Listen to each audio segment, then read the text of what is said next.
selamat pagi Mbak. Perkenalkan kami dari kelompok 1 PDB 72. Sebelumnya dengan Mbak Nanda.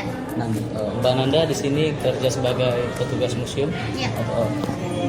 Oke, jadi kami di sini memiliki beberapa pertanyaan yang akan kami tanya kepada Mbak Nanda sebagai petugas dari Museum Pendidikan Surabaya.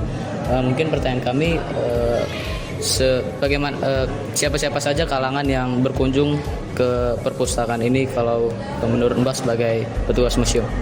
Oke, jadi untuk yang datang ke museum ini karena memang kebetulan kita kan objek pertamanya pendidikan ya. Pendidikan ini bisa untuk semua kalangan, dari mulai anak kecil sampai remaja sampai orang tua, semuanya bisa relate istilahnya ya, bisa mengetahui tentang pendidikan ini. Tapi untuk mungkin yang paling banyak kesini itu lebih khususnya remaja. Jadi mulai dari anak SMA sampai mahasiswa paling sering kesini. Oke, berarti generasi muda seperti kami cukup sering berarti berkunjung ke museum ini ya Mbak? Betul.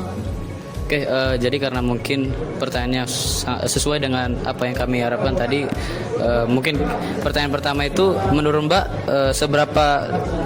seberapa sih pengetahuan sejarah oleh generasi muda seperti kami? Apakah menurut Mbak pengetahuan sejarah anak muda sekarang ini kurang atau bagaimana Mbak?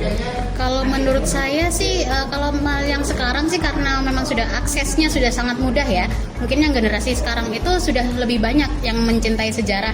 Jadi memang kebanyakan sudah membuat komunitas-komunitas atau mungkin kayak klub gitu ya. Mereka yang pecinta sejarah gitu juga udah banyak, karena juga aksesnya untuk mempelajari tentang sejarah atau juga mengunjungi museum. Biasanya yang kelompok-kelompok mereka suka pecinta sejarah ini. Jadi memang mungkin menurut saya untuk zaman-zaman sekarang ini lebih sudah banyak yang suka dengan sejarah, tapi kontras juga ada banyak yang tidak menghargai sejarah-sejarahnya juga. Mungkin mereka lebih tertarik pada budaya-budaya barat seperti itu. Oke, jadi menurut Mbak, apakah ada hubungan antara tingkat pemahaman sejarah bangsa Indonesia dengan kepedulian oleh generasi muda ini terhadap bangsa Indonesia?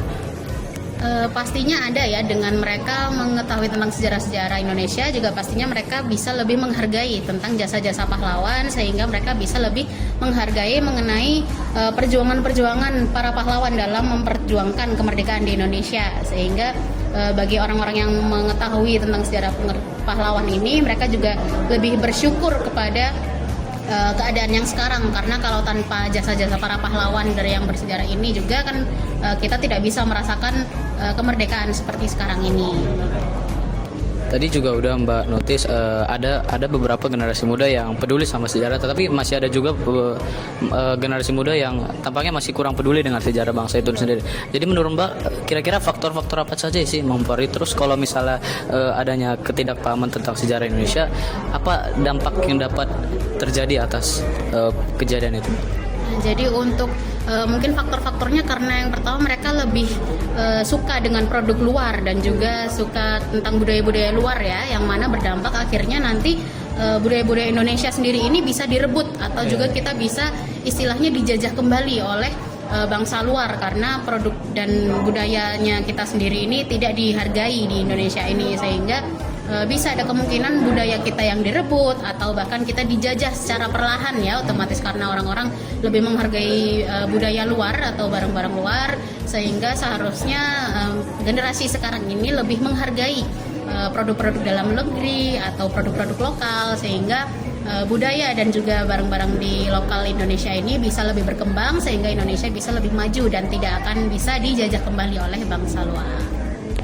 Tadi udah Mbak jelaskan dampak-dampak yang mungkin terjadi jika kita para generasi muda terutama mahasiswa ini melupakan sejarah. Jadi menurut Mbak, kira-kira apa solusi untuk mencegah hal itu terjadi menurut Mbak? Solusinya yang pasti pertama lebih mempelajari sejarah ya, lebih menghargai sejarah. Tidak harus yang mempelajari lebih dalam, ya, seenggaknya kita bisa menghargai jasa-jasa para pahlawan juga. Seenggaknya dengan jalan-jalan ke museum ini juga salah satu bentuknya. Jadi kita bisa lebih menghargai tentang jasa-jasa pahlawan dan juga mungkin membeli produk-produk lokal sehingga bisa menghargai barang-barang dalam negeri, supaya kita tidak perlu mengimpor dari luar lagi, sehingga yang di Indonesia ini bisa lebih maju juga. Terima kasih atas waktunya Mbak Nanda. Permisi Mas, boleh perkenalan? Saya Muhammad Apreza Ramadan. Biasa dipanggil? Rama. Iya, dengan Mas Rama, saya ingin tanya nih, salah satu tokoh perumusan Pancasila menurut Mas Rama? Sebutkan coba. Tentu ya, Bapak Presiden pertama kita yaitu Insinyur Soekarno. Insinyur Soekarno ya tadi. Ya. Nah, Insinyur Soekarno itu kaitannya dengan perumusan Pancasila, kan dia yang merumuskan PPKI ya Mas ya. Nah, terus apa sih menurut Mas yang dinamakan perumusan Pancasila itu? Jadi perumusan Pancasila itu hasil dari sidang BPU PKI yang pertama, yaitu pada tanggal 29 Mei sampai dengan 1 Juni 1945, dan di situ juga dikerjakan oleh Panitia 9. Panitia 9 itu salah satunya siapa Mas? Salah satunya tentu ya yang Panitia 9, ketuanya yaitu Insinyur Soekarno. Oke, makasih ya Mas.